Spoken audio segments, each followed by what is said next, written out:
Hello.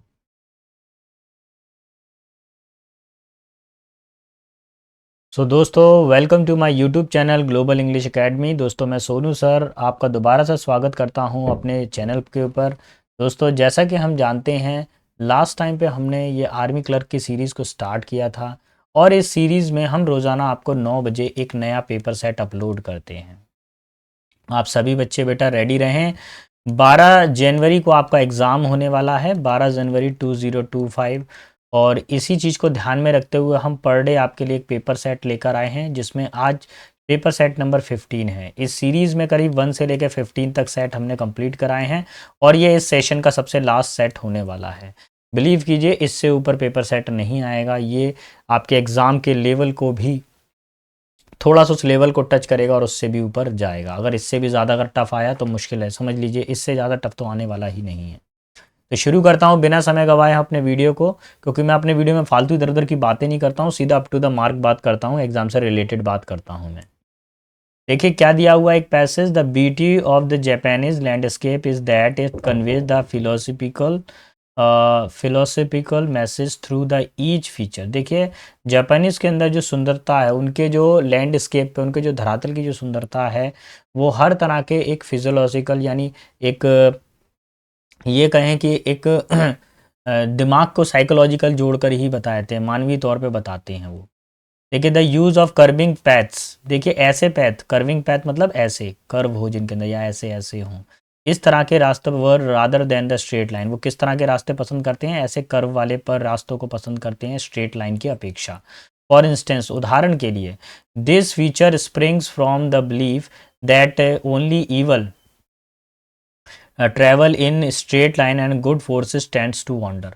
देखिए, उनका ये मानना है कि जो बुरी आत्माएं होती हैं वो क्या करती हैं? सीधी लाइनों में चलती हैं, लेकिन जबकि अच्छी आत्माएं होती हैं वो हमेशा इस कर्व में चलती हैं और घूमती भटकती रहती हैं। When the odd number of the plant और the tree are given in the garden because these number are considered auspicious. उनके यहाँ पर ऑड नंबर का यूज़ किया जाता है, विषम संख्या का यूज़ किया जाता है, 1 3 5। गार्डन के अंदर वो क्या करते हैं? विषम संख्या के पेड़ लगाते हैं और उसको, उन पेड़ों को शुभ माना जाता है। Even plants used for the symbolic. और इवन जो प्लांट्स अगर वो समानांतर प्लांट लगाएंगे, 2 4 6, अगर इस तरह के नंबर लगाते हैं, वो इस तरह के नंबर के प्लांट लगाते हैं, तो वो केवल क्या करते हैं? एक खास साइन देने के लिए इसका प्रयोग करते हैं। For example, the cypress present the longevity. उसमें एक पेड़ है सिप्रेस नाम का, वो किसको दर्शाता है? लॉन्गेविटी, यानी लंबी जीवन की दीर्घायु को दर्शाता है। The bamboo symbolise abundance. Bamboo का जो पेड़ होता है, बांस का जो पेड़ होता है, वो प्रचुरता को दर्शाता है। सेज साधना रॉय चौधरी। ये कौन कहती हैं? साधना रॉय चौधरी कहती हैं, in Japan nature is said to be so closely intertwined with the human life. Japan के अंदर प्रकृति इस तरीके से मानव के अंदर घुल मिल गई है। इंटरवीन विद का मतलब क्या था? घुल मिल जाना। That the parents actually plant a sapling in their garden when a child is born in the family. और देखो, पेरेंट जब एक परिवार के अंदर एक बच्चा जन्म लेता है तो उसके माता पिता एक पेड़ लगाते हैं। And letting the grow of the child को inside with the growth of the plant. और जैसे जैसे बच्चे ग्रो करता है, उसी हिसाब से उनका पेड़ भी ग्रो करता है, और पेड़ को भी वो बिल्कुल उसी तरीके से संरक्षित रखते हैं जिस तरीके से वो बच्चे को संरक्षित रखते हैं। तो बच्चे के जन्म पर वो एक पेड़ को लगाते हैं। They refer the curving path because, वो कर्विंग पैथ को क्यों, इस तरह के डायरेक्शन को क्यों वो रेफरेंस करते हैं? क्योंकि उनका ये मानना है, the good spirit's walk on them. अच्छी आत्माएं हमेशा किस पे ट्रेवल करती हैं? टेढ़े मेढ़े रास्तों पर ट्रेवल करती हैं। Option number 4 will be final answer. Abundance का मतलब क्या होता है बेटा? प्रचुरता। क्या होता है? किसी भी चीज़ की अधिकता, है ना? तो लॉन्ग लाइफ मतलब लंबा जीवन, तो ये तो नहीं है इधर पर। हैप्पीनेस खुशियाँ नहीं। प्लेंटी, प्लेंटी का मतलब क्या होता है? अधिकता, प्रचुरता। परमानेंट मतलब स्थायी। सो option number 3 will be final answer. Clear? Number 3 पर आइए। The Japanese parents plant a sapling at the time of the birth of a child because. Japan के पेरेंट्स अपने बच्चों के जन्म पर एक पौधा लगाते हैं। क्यों लगाते हैं? उनका क्या मानना है, क्यों वो ऐसा करते हैं? It is auspicious to plant a sapling. ये एक शुभ काम होता है एक पौधे को लगाना। ठीक है, ये एक नियरेस्ट आंसर हो सकता है। It is closely associated with the growth of child. ये बच्चे के जन्म से जुड़ा हुआ होता है, इसलिए इसको लगाया जाता है। सो option number 2 will be final answer. यही सबसे सटीक आंसर है, बाकी तो नहीं हो सकते हैं। नंबर 4 पर आइए। According to the passage the Japanese are. Passage के अकॉर्डिंग जापानीज कैसे लोग हैं? सुपरस्टिशियस, अंधविश्वासी हैं, फिलोसफिकल हैं, दार्शनिक हैं? नहीं। लवर ऑफ नेचर और लवर ऑफ न्यूमरोलॉजी, बेटा वो प्रकृति से प्रेम करने वाले लोग हैं, इसलिए पेड़ पौधों को वो बहुत ज़्यादा महत्व देते हैं, इसलिए अपने बच्चे के जन्म पर भी वो पेड़ को लगाते हैं। चले जवानों आगे की तरफ बढ़ेंगे। The Japanese pathway tends to be, Japan के जो रास्ते हैं वो किस तरह के होते हैं बताइए?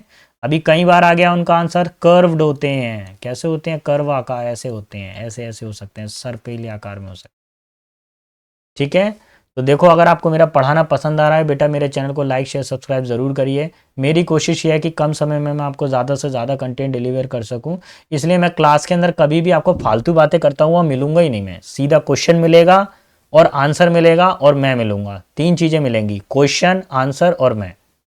इसके अलावा इधर उधर की बातें नहीं होती हैं क्लास के अंदर। चलिए शुरू करते हैं, क्योंकि हमको मालूम है बेटा एक एक मिनट की क्या कीमत होती है। मैं खुद एग्जाम से लौट कर आया तो मुझे टाइम की वैल्यू पता है कि 1 मिनट की वैल्यू क्या होती है, वो लास्ट टाइम पर जब एग्ज़ाम ख़त्म होने वाला होता है, तो मुझे मालूम है। इसलिए मैं अपने वीडियो में कभी भी इधर उधर की बात फालतू बकवास करता नहीं मिलूंगा, केवल क्वेश्चन, आंसर और teacher student. Recent investigation by scientist at the USA geological survey shows, देखिए एक इन्वेस्टिगेशन हुआ था, रिसेंट का मतलब अभी एक इन्वेस्टिगेशन किया गया था यूएसए जियोलॉजिकल सर्वे के साइंटिस्टों के द्वारा, that the strange animal behaviour might help to predict future earthquakes. जानवरों का जो विचित्र व्यवहार होता है वो हमें भविष्य में आने वाले अर्थक्वेक का मतलब क्या होता है? भूकंप, आने वाले भूकंपों के बारे में भविष्यवाणी देता है। इन्वेस्टिगेटर फाउंड सच ऑकरेंस इन अ 10 किलोमीटर रेडियस, जो इन्वेस्टिगेटर्स होते हैं वो 10 किलोमीटर रेडियस के बीच में इस तरह की चीज़ों को वो देखते हैं। Of the AP centre of the Fairlie recent earthquake, जैसे मान लीजिए ये भूमि है, सीधी भूमि, यहाँ पर जो है एपी सेंटर बना हुआ है, यानी यहाँ भूकंप का केंद्र बना हुआ है। ये क्या बना हुआ है? भूकंपीय केंद्र बना हुआ है। तो यहाँ से भूकंप फैल रहा है। अब ये भूकंप फैल के कितने एरिया में चला गया? 10 किलोमीटर के रेडियस में चला गया। ठीक है, कितने में चला गया? 10 किलोमीटर के रेडियस में। Some bird screeches and flew about wildly, जब ये भूकंप आता है उसके आने से पहले क्या होते हैं? पक्षी जोर जोर से चिल्लाने लगते हैं और इधर उधर उड़ने लगते हैं। डॉग येल्प, कुत्ते भौंकने लगते हैं। एंड रन अनकंट्रोलेबली, और इधर उधर दौड़ने लगते हैं। Scientists believe that the animals can perceive these environmental change as early as several days before the mishap. साइंटिस्टों का ये मानना है कि भूकंप जैसी गतिविधियों का आना, इसको पहले ही जानवर या पक्षी पहले ही भांप लेते हैं और कई दिनों पहले भांप लेते हैं। इन 1976 after observing the animal behaviour, 1976 में जानवरों के व्यवहार को स्टडी करने के बाद में the Chinese were able to predict the devastating earthquake, China के लोगों ने विनाशक अर्थक्वेक को पकड़ लिया था, समझ लिया था उसको। Although hundreds of thousands of people were killed, हालांकि कई सैकड़ों और हज़ारों लोग मारे गए। The government was able to evacuate million of other, लेकिन गवर्नमेंट ने क्या बचा लिया? इवैक्यूएट का मतलब क्या होता है? बचाना। लेकिन गवर्नमेंट ने मिलियंस, करोड़ों लोगों को भी बचा लिया। दस keep the death toll at the lower level, जिसके कारण जो मृत्यु दर, जो ज़्यादा लोग मरने वाले थे उनकी मृत्यु कम हुई। तो बेटा ऐसा कोई इंसिडेंट अगर आपकी लाइफ में हुआ हो, आपने कहीं कभी इस तरह के अर्थक्वेक को देखा हो और जानवर की अगर आपने इस तरह के परसेप्शंस को देखा हो, तो प्लीज़ मेरे को एक बार कमेंट बॉक्स में लिख के बताइए कि सर मेरे साथ ऐसा भी हो चुका है। हालांकि मेरे साथ ऐसा हो चुका है, मेरा जो डॉग पला हुआ था, घर का जो डॉग पला हुआ था, पेट एनिमल, जब भूकंप आया तो उसके करीब 1-1.5 घंटे पहले वो एक जगह पे बैठ ही नहीं रहा था। कई कमरे में इधर घूम रहा, कहीं उधर घूम रहा, कहीं सोफे के ऊपर कूद रहा, कहीं पलंग के ऊपर कूद रहा, और बहुत ज़ोर ज़ोर से भौंक रहा था वो। करीब 1 घंटा या 45 मिनट पहले की बात ऐसी है। If scientist can accurately predict the earthquake there will be, अगर वैज्ञानिकों को प्रॉपर पता चल जाए कि अर्थक्वेक कब आने वाला है, कब भूकंप आने वाला है, तो वो उससे क्या कर सकते हैं? फ्यूअर एनिमल गोइंग क्रेजी, कुछ जानवर पागल हो जाएंगे। अ लोअर डेथ रेट, उससे क्या होगा? वो लोगों को बचा लेंगे और जिसके कारण लोगों की मृत्यु कम होगी, यही होगा इसका आंसर। फ्यूअर पीपल एवैक्यूएटेड, कुछ लोगों को बचा लिया जाएगा। फ्यूअर एनवायरमेंटल चेंजेस, कुछ एनवायरमेंट पे चेंज होंगे। ठीक है। What prediction may be made by the observing animal behaviour, किस तरह की प्रेडिक्शन का मतलब क्या होता है? भविष्यवाणी। किस तरह की भविष्यवाणी बनाई जाती है जब हम जानवर के व्यवहार को ऑब्जर्व करते हैं? जानवर के व्यवहार को ऑब्जर्व करने के बाद हम किस तरह की भविष्यवाणी कर सकते हैं? इकोलॉजिकल कंडीशन, पारिस्थितिक तंत्र बता सकते हैं? नहीं। The 10 kilometre radius of AP centre, ये भी नहीं बता सकते हैं जानवर के व्यवहार से। The number of people who die, कितने लोग मरेंगे, ये जानवर के व्यवहार से पता चलेगा क्या? नहीं। हम बता सकते हैं एन इम्पेंडिंग अर्थक्वेक। इम्पेंडिंग का मतलब अटल, जो आएगा ही। एक अटल अर्थक्वेक के बारे में हम बता सकते हैं। Let's see question number 8। How can animal perceive these changes when human beings can not? जानवरों को ये चेंजेस कैसे पता चल जाते हैं जबकि ह्यूमन बींग को पता नहीं चलते हैं? तो भैया कैसे पता चल जाते हैं जानवरों को, बताइए ये। Animals are smarter than human being, जानवर मानवों से ज़्यादा स्मार्ट होते हैं। चलिए ये हो सकता है, हालांकि पैराग्राफ में तो मेंशन है नहीं है ऐसी कोई लाइन, फिर भी देखते हैं। Animal have certain instincts that human being does not possess, जानवरों के पास में कुछ ऐसी क्षमताएं होती हैं जो मानव के पास में नहीं है। हाँ भी उनके पास में कुछ ऐसी इंद्रियां होती हैं जिनके मानव के पास में नहीं है। Bye running round the house they can feel the vibration, घर के अंदर घूमते घूमते उनको वाइब्रेशन फील होती है, ऐसा तो कुछ भी नहीं है। Human being don't know where to look, मानव को नहीं पता होता कि कहाँ ध्यान दें। तो मेरा जो आंसर होना चाहिए ऑप्शन नंबर 2 होना चाहिए, क्योंकि यही सही तरीका बता रहा है कि जानवरों के पास में कुछ क्षमताएं होती हैं जिनके कारण वो क्या करते हैं, पता लगा लेते हैं कि कहाँ पे भूकंप आ रहा है, कहाँ पर नहीं आ रहा है। चलिए, which of the following is not true, इनमें से कौन सी जो है बात सत्य नहीं है, कौन सी बात सत्य नहीं है ये पता लगाना है। Some animal may be able to sense an approaching earthquake, कुछ जानवरों को पता चल जाता है कि कहाँ से अर्थक्वेक स्टार्ट हो रहा है, ये बात तो सत्य है भैया। हमको ढूंढना है कौन सी असत्य है, ठीक है। By observing animal behaviour scientist perhaps can predict the earthquake, जानवरों के व्यवहार पढ़ने के बाद में वैज्ञानिक अर्थक्वेक के बारे में बता सकते हैं। हाँ भैया ये बात भी थोड़ी सत्य है। Chinese fail to predict the earthquake, China के लोग असफल रहे थे भूकंप को पता करने में। नहीं भैया, उन्होंने तो पता कर लिया था 1976 के अंदर जानवरों की स्टडी करके, ये असत्य है। All the birds and dog in 10 kilometre range went wild before the quake, भूकंप आने से पहले सभी चिड़ियाँ और सभी डॉग क्या हो गए थे, अस्थिर हो गए थे, मतलब इधर उधर कूदने लगे थे, अनकंट्रोलेबल हो गए थे। हाँ भैया ये बात भी सही है। हमको ये पता करना है कौन सी बात सही नहीं है।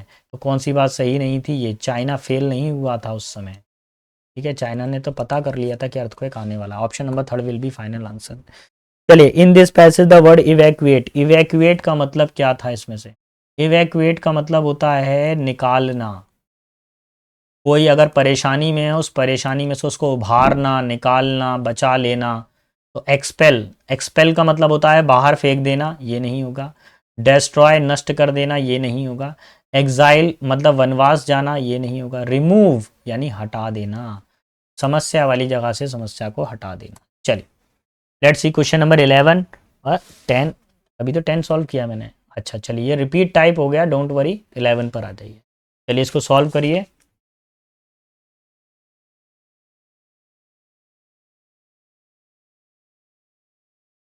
A computer virus works exactly like the biological variety which invade the human body. जो कंप्यूटर वायरस है वो इस तरीके से काम करता है, एक बायोलॉजिकल बॉडी की तरह काम करता है जो मानव के शरीर में प्रवेश कर जाता है। तो भैया इसमें से आंसर ढूंढने की कोशिश करेंगे, स्पॉटिंग एरर वाला पार्ट है। देखिए मैं आपको एक ट्रिक बताऊं, आपके पेपर में कहीं पर भी सेंटेंस में हु विच दैट दिख जाए पेपर में, ठीक है, 90% तो ये काम कर जाएगा। 10% नहीं कह सकता हूँ, लेकिन 90% तो एक्यूरेसी ला सकता है ये। हु विच दैट दिख जाए, ज़्यादातर आपके एग्जाम में उसी वाले पार्ट में एरर दी रहती है 90%। 100% तो नहीं, लेकिन 90% उसमें एरर होती है। फिर आप थोड़ा सा पढ़ लीजिएगा। अब मेरे हिसाब से मैंने भी इसके अंदर एरर निकाली है, वो यही निकाली है। देखिए क्या बोल रहा है, कंप्यूटर वायरस, कितने वायरस है पहले बताइए? एक ही वायरस है। सिंगुलर सब्जेक्ट है, इसलिए वर्ब भी कैसी आनी चाहिए? Singular verb. ये वर्ब कैसी है? प्लूरल है। इसमें क्या करना पड़ेगा, इन्वेड के अंदर आपको एस जोड़ना पड़ेगा, इन्वेड्स करना पड़ेगा। Now it will become, now it is a singular verb, that's why we have to mark answer option number 3rd. So our final answer is option number C. Let's see another one. Here we have question number 12. Many a boy have not done their homework properly. Now be very careful while using the use of any or many. देखिए जब many के बाद में plural countable number होता है, so we should use plural verb. This is the first one, like many boys are absent, कई लड़के क्या हैं, एब्सेंट। एक मिनट, अच्छा सा हो रहा है। अब दूसरी सिचुएशन समझिए, क्या बोला जा रहा है कि मैनी के साथ में आप ए या एन का यूज़ करेंगे, प्लस सिंगुलर काउंटेबल नंबर आएगा और वर्ब कैसी आएगी, सिंगुलर। देखिए सर मैनी आ रहा है, ए आ रहा है, बॉय सिंगुलर काउंटेबल नंबर है, यहाँ पे वर्ब कैसी आ रही है, प्लूरल। इस वर्ब को कन्वर्ट कर देंगे आप सिंगुलर में, हैज़। तो ये आ गया हमारा आंसर, यही हमारा आंसर है ऑप्शन नंबर बी। दो फॉर्मूले हैं, एक मैनी का ये है, मैनी के बाद में अगर आर्टिकल आ जाए ए और एन तो सब कुछ सिंगुलर, आर्टिकल नहीं आए तो सब कुछ प्लूरल। क्लियर। चलिए आगे बढ़ते हैं, क्वेश्चन नंबर नेक्स्ट की तरफ पे बढ़ते हैं। अगला क्वेश्चन क्या क्या, अगले क्वेश्चन में देखते हैं, 2 miles beyond that the body was scene dozens of the anti social elements. अब इस सिचुएशन के अंदर अगर आप देखेंगे बेटा, इसमें आप वर्ब को ढूंढना चालू कीजिए। देखिए 2 miles क्या है बेटा, प्लूरल सब्जेक्ट है। जब प्लूरल सब्जेक्ट आएगा तो दैट के बाद में ये जो वर्ब है, जो सिंगुलर वर्ब है, इसको भी आप किस में कन्वर्ट करोगे, प्लूरल वर्ब में कन्वर्ट करोगे। So our final answer is option number B. Clear. देखिए 3 जो स्पॉटिंग एरर के क्वेश्चन थे, अब 3 क्वेश्चन आ गए आर्टिकल के। ये वाले क्वेश्चन को तो भैया पहले स्टार प्लस कर लीजिए। ये सेंटेंस आपके जो है इंग्लिश लिटरेचर में लिखा हुआ है और ये कॉपी पेस्ट ही रखना रहता है इसको याद। इसमें हमेशा ए आर्टिकल आता है, सेंटेंस को याद कर लेना। A thing of beauty is Joy for ever, है ना, सुंदरता हमेशा सुखदायक होती है। ठीक है, ये किसी राइटर ने कहा है इंग्लिश लिटरेचर के अंदर और ये ऐसी कैसी हर बार यूज हो रहा है। देखिए dash little learning is dangerous thing, एक और स्टार क्वेश्चन कर लीजिए। A little knowledge is a dangerous thing और little learning is a dangerous thing, बहुत इंपॉर्टेंट है बेटा। ये क्वेश्चन भी कई बार एग्जाम में रिपीट हो चुका है। 16 पर आ जाइए, the dash of the sauce for the food is hunger. ए ये नहीं, देखेंगे ध्यान से इसके अंदर थोड़ा सा। बेस्ट कौन सी डिग्री है बेटा, सुपरलेटिव डिग्री है, और सुपरलेटिव डिग्री से पहले किसका यूज किया जाता है, दा का यूज किया जाता है। सो option number third will be final answer. 17 पर आ जाइए, his manner dash of him, उसका व्यवहार उसके बारे में बताता है। उसका व्यवहार उसके बारे में बताता है, तो किसी के बारे में बताएगा तो स्पीक फॉर हो जाएगा ना, दर्शाना किसी। ठीक है, option number D will be final. Preposition बताना है, दोबारा से पूछा गया है। A thorough search of aircraft was carried dash in the airport, बोला गया है एयरक्राफ्ट की एक बहुत ही गहरी जांच पड़ताल की गई एयरपोर्ट के अंदर। तो अब देखेंगे यहाँ पे ध्यान से, कैरीड के साथ में आउट आना चाहिए, कैरीड आउट। कैरीड आउट का मतलब क्या होता है, किसी कार्य को करना, किसी कार्य को प्रोसेस करना, कैरी आउट आगे की तरफ बढ़ाना। ठीक है, उस काम को करना। Option number A will be final answer. 19 पर आइए, फिक्स्ड प्रपोजिशन है बेटा, डिस्क्रिमिनेशन के साथ में हमेशा इन प्रपोजिशन आता है, पूरा सेंटेंस नहीं भी पढ़ोगे तो भी आंसर आ जाएगा, फिक्स्ड प्रपोजिशन है। चलिए क्वेश्चन नंबर 20 पर आ जाइए बेटा, 20 क्या कह रहा है, अब इसको जान लेते हैं। बोल रहा है it will be better, it will be better dash to a few then. अच्छा बेटर कौन सी डिग्री है बेटा, कंपैरेटिव डिग्री है।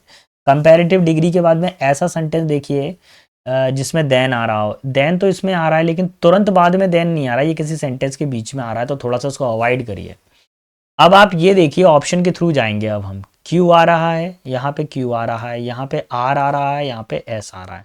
तो आप जैसा मैं पेपर के अंदर एक मेरे एक टेक्निक ट्रिक्स होती है, मैं कोशिश ये करता हूँ कि नियरेस्ट आंसर लाने की कोशिश करता हूँ।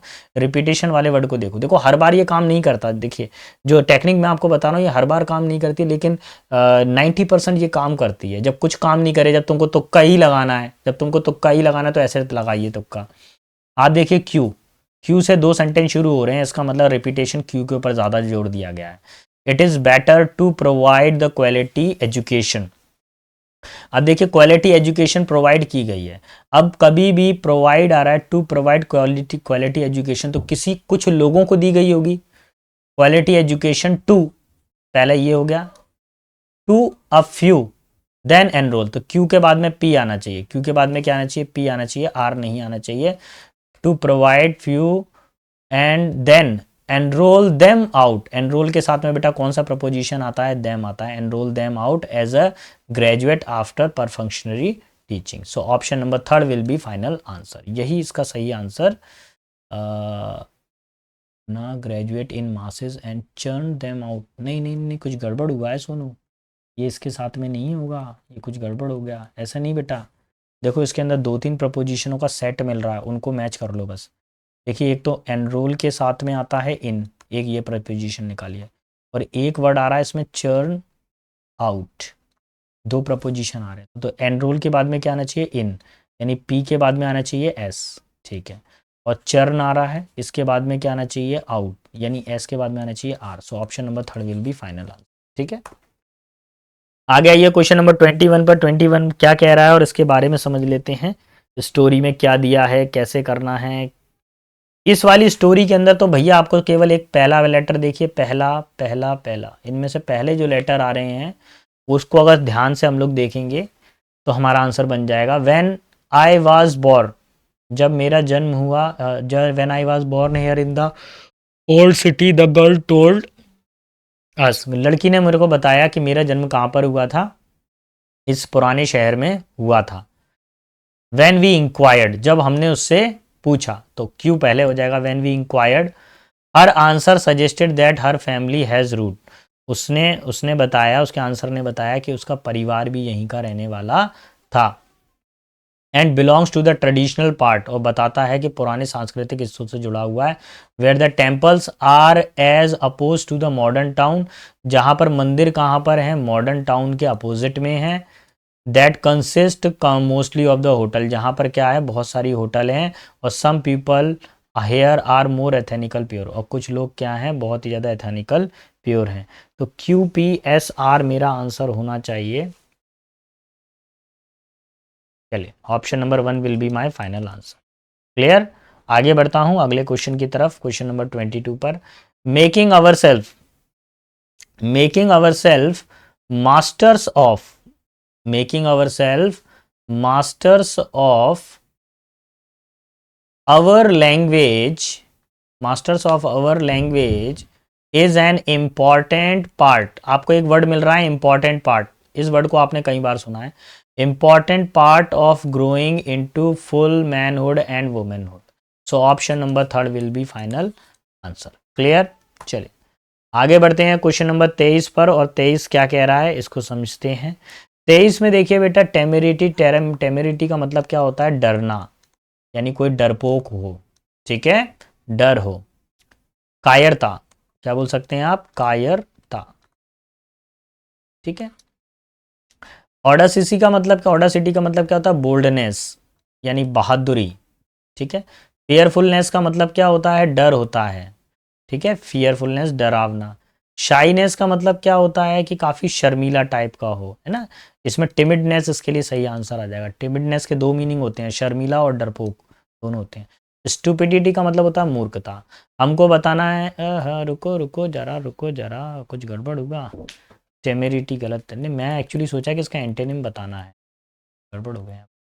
देखिए भैया थोड़ा सा ध्यान से सुनिए, ये टेमेरिटी का मतलब क्या होता है, अपने शब्दों को वापस लूंगा, इसका मतलब होता है बहादुरी। क्या होता है बेटा, बहादुरी इसका मीनिंग हो जाता है, ठीक। अब हमको क्या चाहिए, इसका सिनोनिम बताना है, और आंसर लगेगा ए फॉर अमेरिका। मैं इसका अपोजिट के चक्कर में लग गया, आंसर पूछा गया था सिनोनिम, समानार्थी, आंसर ए फॉर अमेरिका। चलिए सिनोनिम बताना है, वर्ड है हमारे पास में एड्यूस, और एड्यूस का मतलब क्या होता है, किसी भी चीज़ का सार निकालना, है ना। कोई आपने पूरा स्टोरी पढ़ा, उसका कोई किसी का सार निकालना, किसी चीज़ का सार निकालना, उसका पूरा जो है समरी बताना। तो पहले देखिए हमारे पास में क्या दिया हुआ है डिमांड, डिमांड का मतलब क्या होता है, मांग करना, मांग करना। एलिसिट का मतलब क्या होता है, किसी चीज़ का पूरा समरी कर देना, किसी को बता देना, उसका सार निकालना, ठीक है, उसका पूरा मीनिंग बताना। आइडियल का मतलब क्या होता है, आदर्श होता है, ठीक है। और अनलॉफुल का मतलब क्या होता है, गैर कानूनी, इलिसिट, गैर कानूनी। अभी हमको क्या चाहिए, इसका सिनोनिम बताना है बेटा, समरी निकालना, यही इसका आंसर है, ऑप्शन। चलिए तो सेशन के लास्ट क्वेश्चन की तरफ आते हैं। आई होप, मैं आपको बता दूं ये सीरीज़ का सबसे लास्ट वीडियो है आपका आर्मी क्लर्क टीए का।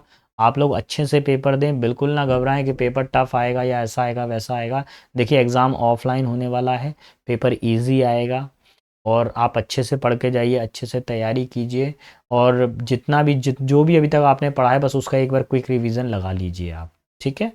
मैं अब आगे की तरफ बढ़ता हूँ। लास्ट क्वेश्चन, किंडल का मतलब क्या होता है? प्रज्वलित करना। किंडल का मतलब क्या होता है? किसी चीज को क्या कर देना? प्रज्वलित करना, यानी जलाना, प्रकाश में लाना, प्रज्वलित करना। ठीक है, प्रज्वलित। ठीक है, प्रज्वलित करना। स्मोदर का मतलब क्या होता है? किसी चीज को क्या कर देना? शांत कर देना। क्या कर देना? बुझा देना, शांत कर। डिटेस्ट का मतलब होता है किसी से घृणा करना, हेट। एनिमी का मतलब होता है हमारे पास में फो, शत्रु। डिस्करेज का मतलब होता है किसी को हतोत्साहित करना, किसी को क्या कर देना? काफ़ी ज़्यादा नर्वस कर देना किसी को, है ना, नर्वस कर देना किसी को, हतोत्साहित कर देना, इनडिफरेंट कर देना। तो देखिए यहाँ पर क्या है, किंडल का मतलब होता है भड़काना, आग लग रही है उसको भड़का दिया आग को बहुत ज़्यादा। और शांत करने का मतलब क्या होता है? किसी उस आग को शांत कर। तो बेटा ये आज के सेशन का सबसे लास्ट क्वेश्चन था। आई होप आपको समझ में आया होगा। अगर आपको कोई भी कैसा भी डाउट आ रहा है बिफोर एग्ज़ाम, तो आप मुझसे उस डाउट पे चर्चा कर सकते हैं। अगर कोई भी एग्ज़ाम से रिलेटेड भी कोई डाउट है तो वो आप पूछ सकते हैं। आपकी भर्ती से रिलेटेड कोई भी डाउट है तो आप पूछ सकते हैं। मेरा नंबर इस पे फ्लैश हो रहा है, आप उस नंबर पे मुझे व्हाट्सएप मैसेज भी कर सकते हैं। और ज़रूरत पड़ने पर अगर आपको कन्फ्यूजन हो तो आप मुझे कॉल भी कर सकते हैं, लेकिन कॉल प्लीज़ शाम को 7 बजे के बाद में ही करिएगा, 7 से 9 के बीच में। तो जवानों, बेस्ट ऑफ लक, अच्छे से तैयारी करो, बिल्कुल डेयरिंग होकर जाओ और डेयरिंग होकर ही अपनी जॉब को लेकर आओ। जवानों, जय हिंद, बेस्ट ऑफ लक।